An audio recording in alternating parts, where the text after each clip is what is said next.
یہ سودی کاروبار عام ہو گیا تو گویا اس قوم نے اللہ سے کہا کہ اب عذاب اتاریے، اب کچھ بچا نہیں وہاں پر۔ اور اللہ کا عذاب ہم سمجھتے ہیں کہ نہیں پوری بستی تباہ ہوتی ہے جیسے قوم سمود کے ساتھ ہوا، وہ بڑا عذاب ہے، لیکن کاروبار میں گھاٹا ہونا یہ بھی عذاب ہے، نوکریاں چلا جانا یہ بھی عذاب ہے، آپس میں دشمنیوں کا عام ہونا یہ بھی عذاب ہے، برائیوں کا عام ہونا یہ بھی عذاب ہے، بچوں کا والدین کی نافرمانی کرنا یہ بھی عذاب ہے۔ الحمدللہ رب العالمین والعاقبۃ للمتقین والصلاة والسلام على سید الانبیاء والمرسلین خاتم النبیین محمد وعلى آلہ وصحبہ اجمعین، اما بعد۔ میرے دینی اور ایمانی بھائیوں، بزرگوں اور دوستوں، حلال روزی حاصل کرنا ایک بہت بڑی عبادت ہے۔ قرآن مجید میں خود اس کی تاکید کی گئی ہے، کلوا من الطیبات واعملوا صالحا، کہ حلال رزق کھائیے اور اچھے اعمال کیجیے۔ جب حلال رزق کھانا ضروری ہے تو اس کا تلاش کرنا بھی ضروری ہے، بغیر تلاش کیے ہوئے حلال رزق حاصل نہیں ہو سکتا۔ تو جو لوگ حلال رزق کے لیے کوششیں کرتے ہیں، تجارت کے ذریعے سے، نوکری کر کے، مزدوری کر کے یا اور دوسرے طریقوں سے کرتے ہیں، اگر اللہ کو راضی کرنا اس ان کی نیت میں داخل ہے تو صبح سے شام تک جو محنت کرتے ہیں، چونکہ حلال کمائی کے لیے کرتے ہیں، حرام سے بچنے کے لیے کرتے ہیں، تو ان کی یہ پوری محنت عبادت میں داخل ہوتی ہے اور قدم قدم پر اللہ کی طرف سے ثواب سے ان کو نوازا جاتا ہے۔ تو حلال رزق کی تلاش بہت ضروری ہے، لیکن آدمی پیٹ کے بھرنے کے لیے، اپنی خواہشات کو پورا کرنے کے لیے، اپنے گھر والوں کے مطالبات کو پورا کرنے کے لیے کبھی حلال طریقوں کو چھوڑ کر، جب اس کے ذریعے سے اس کی آمدنی پوری نہیں پہنچتی ہے، غلط طریقوں کو بھی اختیار کرتا ہے۔ جیسے حلال کمانا ضروری ہے ویسے حرام سے بچنا بھی ضروری ہے۔ حرام کمائی کے بہت سارے طریقے ہو سکتے ہیں، لیکن ایک بڑا خطرناک مرض ہم کہہ سکتے ہیں، ایسی حرام کمائی جو ساری انسانی عبادتوں کو کھا جاتی ہے، سارے معاشرے کو کھوکھلا کر دیتی ہے، وہ ہے سودی کاروبار، جس کو ربا کہتے ہیں، جس کو آپ انٹرسٹ کہتے ہیں، لون کہتے ہیں، اس طرح کی جو بھی شکلیں، سودی جو لین دین ہے، اس کی شریعت میں بڑی سختی سے تردید کی گئی ہے۔ شریعت نے گویا سودی کاروبار کرنے والوں کے خلاف، سودی لین دین کرنے والوں کے خلاف جنگ کا اعلان کیا ہے۔ قرآن مجید میں صاف ارشاد فرمایا کہ فَإِن لَّمْ تَفْعَلُوا فَأْذَنُوا بِحَرْبٍ مِّنَ اللَّهِ وَرَسُولِهِ، کہ سود سے اللہ تعالیٰ نے روکا اور کہا کہ اگر آپ نے سود سے بچنے کی کوشش نہیں کی تو اللہ اور اس کے رسول کے ساتھ جنگ کے لیے تیار ہو جائیے، جنگ کا اعلان کیجئے۔ تو بھلا آپ سوچئے، جس کی جنگ اللہ سے ہوگی، جس کی جنگ اللہ کے رسول سے ہوگی، کیا وہ کبھی وہ جنگ جیت سکتا ہے؟ کبھی جیت نہیں سکتا۔ جو سود کے دلدل میں داخل ہوتا ہے اس کی بربادی یقینی ہے۔ یہ اللہ کی طرف سے اعلان ہے کہ جو سودی لین دین میں، سودی کاروبار میں قدم رکھتا ہے، آپ یاد رکھیے کہ اس کی بربادی کا آغاز ہے، یہیں سے اس کی بربادی شروع ہو جاتی ہے۔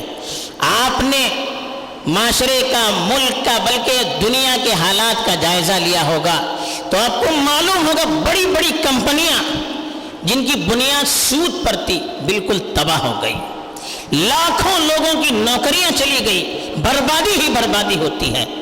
اسی لیے اللہ تعالیٰ نے صاف فرمایا یمحق اللہ الربا، محق یمحق کے معنی مٹانا، اللہ تعالیٰ ربا کو، سود کو مٹاتا ہے، یہ اللہ کی طرف سے قرآن میں اعلان ہے۔ اب جس کے بارے میں اللہ نے کہا کہ اس کو مٹائے گا، اب دنیا کی کون سی طاقت ہوگی جو اس کو اٹھا سکتی ہے؟ چند دن کی آپ ترقی مت دیکھیے، کچھ سال ممکن ہے ذرا اس سے وہ فائدہ اٹھا سکتا ہے آدمی جو اپنا کاروبار سودی بیس پر کرتا ہے، لون پہ اپنا کاروبار اٹھاتا ہے، ممکن ہے کچھ سالوں کے لیے اس کے کاروبار کے اندر ترقی ہو، لیکن رزلٹ اس کا آپ یہیں سے سن لیجئے کہ وہ تباہ ہو کر رہتا ہے۔ قرآن نے کہا یمحق اللہ الربا ویربی الصدقات، صدقے کو اللہ تعالیٰ ترقی کرواتا ہے۔ ہم سمجھتے ہیں کہ صدقہ دینے سے مال ختم ہوتا، نہیں، صدقہ دینے سے مال بڑھتا ہے، اور ہم سمجھتے ہیں کہ سود لینے سے مال بڑھتا ہے، نہیں، سود لینے سے مال کے اندر کمی آتی ہے، سود نقصان کا زینہ ہے۔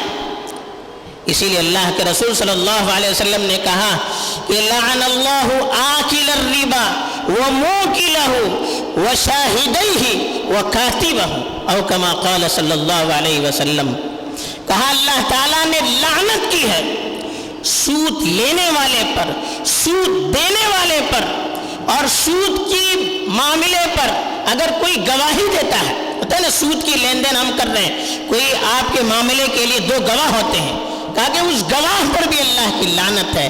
یہاں تک کہا کہ سودی لین دین کے بارے میں اگر کوئی لکھتا ہے، کوئی تحریر کرتا ہے، اکاؤنٹنٹ ہے مثلا، سودی کاروبار کا وہ لین دین کا حساب کتاب کرتا ہے، کہا کہ اس پر بھی لعنت ہے۔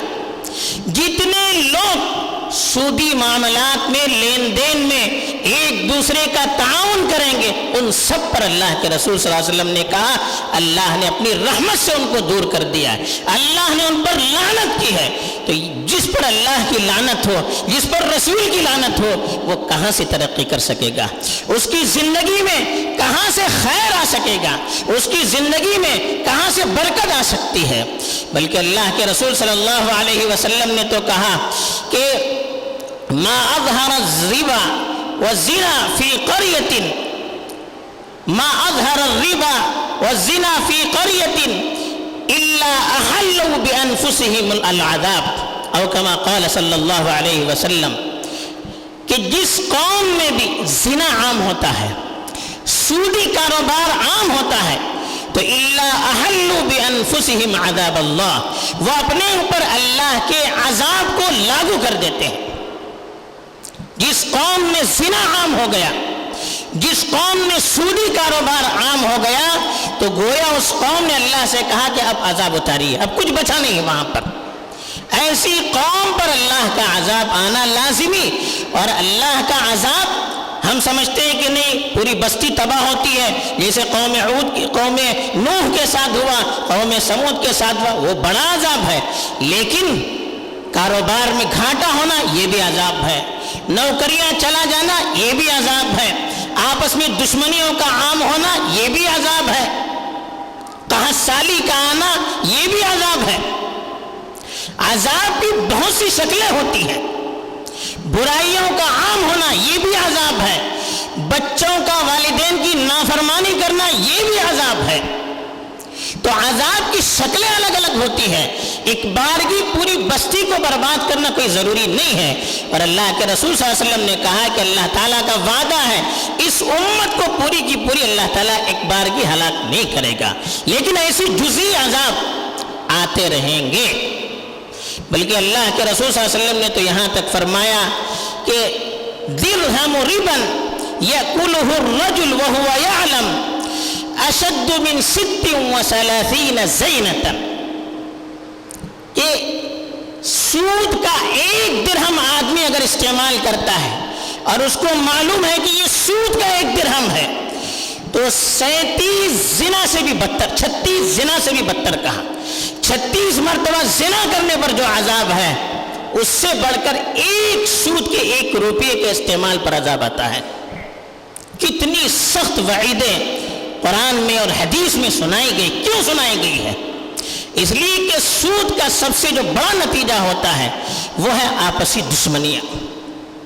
جب آدمی سود لینا شروع کرے گا تو سامنے والے کے دل میں اس کی نفرت بیٹھ جائے گی، دشمنی عام ہو جائے گی، آپس میں ایسی دشمنی ہوگی کہ پوری بھائی چارگی ختم ہو جائے گی، معاشرہ پورا ٹوٹ جائے گا، بکھر جائے گا، انتشار پھیل جائے گا، نفرت اور دشمنیاں پھیل جائے گی، گروپوں میں، پارٹیوں میں، ٹولیوں میں ملت بڑھ جائے گی۔ آج ہم اپنی آنکھوں سے اس کا نظارہ کرتے ہیں۔ دوسرا جو اس کا سب سے بڑا وبال ہوتا ہے کہ آپس میں ایک دوسرے سے کا تعاون، آپسی ہمدردی کا جذبہ جس کو اسلام نے ابھارا ہے، جس کو اسلام نے ترقی دینے کے لیے کہا ہے کہ ایک دوسرے کی مدد کرنا، ایک دوسرے کا تعاون کرنا، یہ جذبہ ختم ہو جاتا ہے۔ آدمی جب کسی کو قرض دے گا اور اس پر سود لے گا تو پھر کہاں سے آپسی تعاون اور ہمدردی کا جذبہ پیدا ہوگا؟ یہ جذبہ جس کو اسلام بڑھانا چاہتا ہے، یہ جذبہ ختم ہو جائے گا، بھائی چارگی ختم ہو جائے گی۔ پھر آدمی ہر چیز میں، ہر معاملے میں اپنا فائدہ دیکھے گا، اس سے پھر معاشرہ پنپ نہیں سکتا، ایک دوسرے کی ہمدردی آ نہیں سکتی، تو یہ بہت بڑا نقصان ہے۔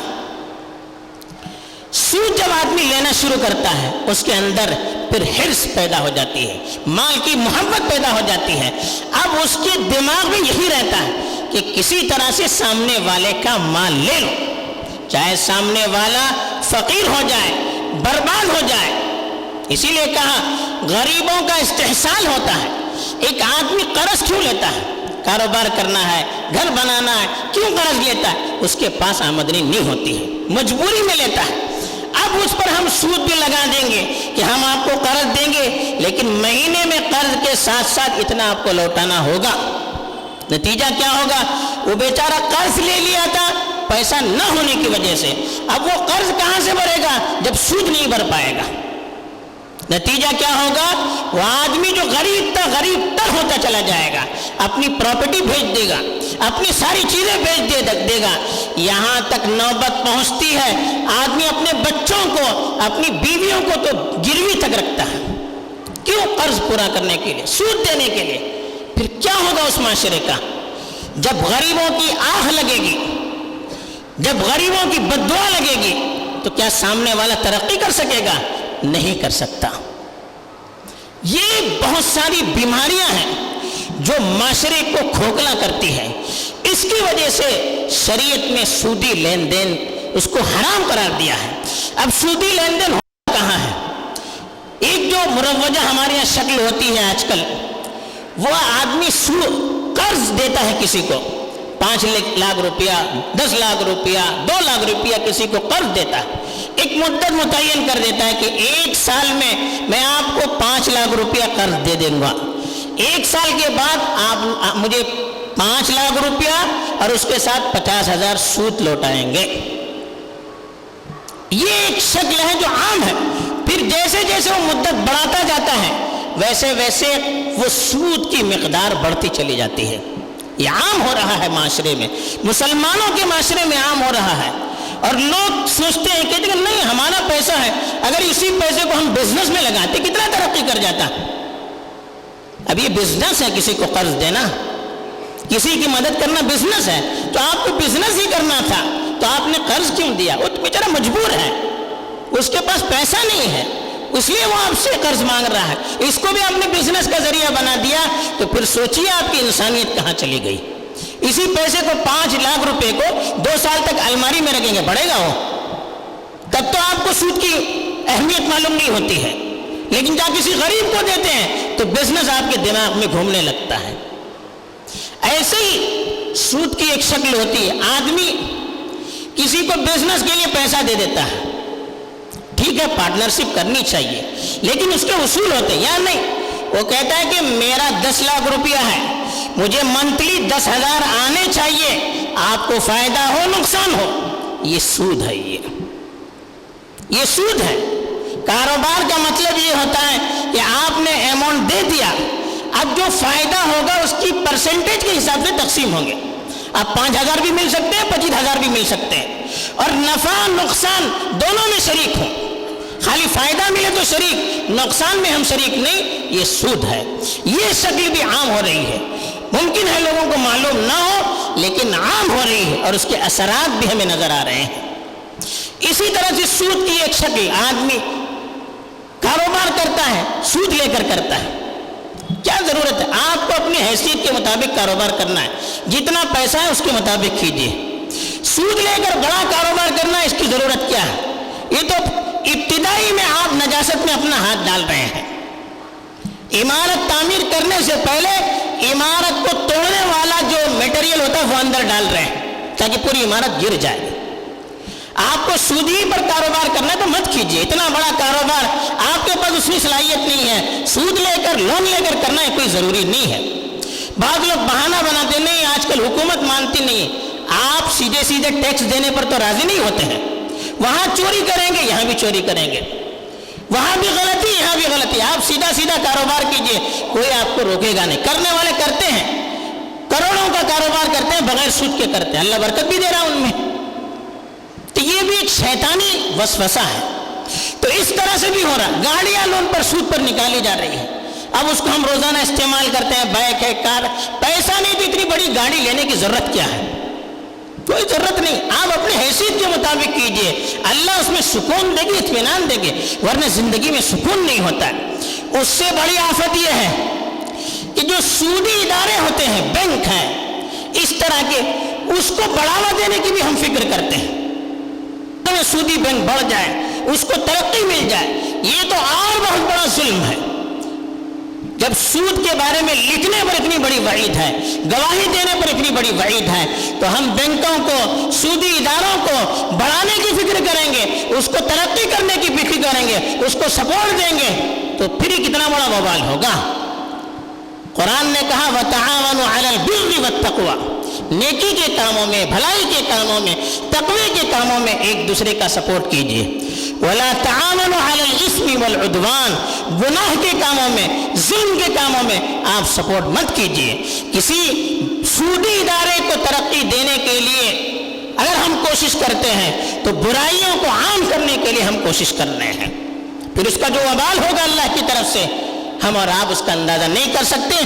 دنیا میں بھی وبال ہی وبال ہے, پریشانیاں ہی پریشانیاں ہیں, اور آخرت میں جو ہوگا اس کا ہم تصور نہیں کر سکتے. تو یہ اور اس طرح کی بہت سی سودی شکلیں معاشرے میں عام ہو رہی ہیں, اور اتنی ساری وعیدیں ہیں.